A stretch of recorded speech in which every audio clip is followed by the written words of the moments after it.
இப்போ கூட நான் ஒன்றா சொல்கிறேன், அவர் சொத்து எழுதி வச்சா மாதிரி எந்த நடிகரும் சரி, எந்த முதலமைச்சரும் சரி, எந்த மந்திரியும் சரி, எந்த வார்டு நம்பரு, எந்த யாராக இருந்தாலும் சரி, சொத்தை எழுதி வச்சுட்டு அவரை மாரி வந்து வேலை செய்ய சொல்லுங்க.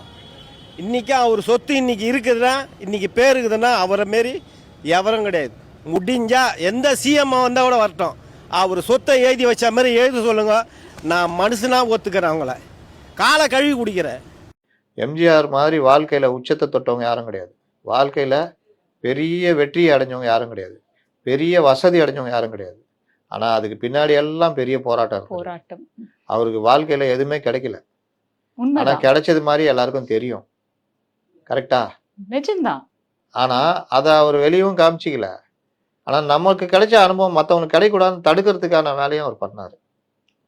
எனக்கு ஒரு வியாபாரம் தொடங்க பணம் இல்லை, அந்த உனக்கு பணம் இல்லையா, இந்த அப்படி உனக்கு அறியாமே கொடுக்குறேன். எத்தனையோ பேரை அவர் சொல்கிறாங்க, எம்ஜிஆர் வந்து திரைத்துறையில் ரொம்ப பேர் அழிச்சிருக்காருன்னா அதுதான் முதல்ல வரும்.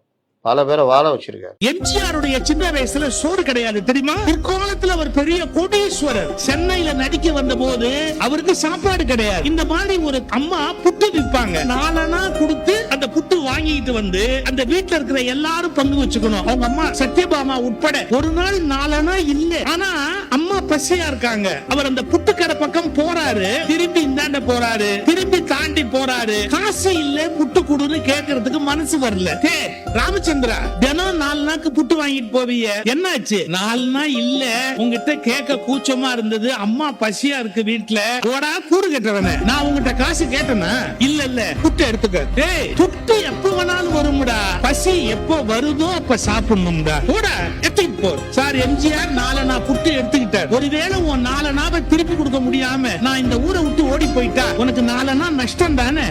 நீ திருப்பி கொடுத்தா வியாபாரத்துல எழுதிக்குவேன், நீ திருப்பி கொடுக்கலன்னா புண்ணியத்துல எழுதிக்குவேன். இவ்வளவுதான் வாழ்.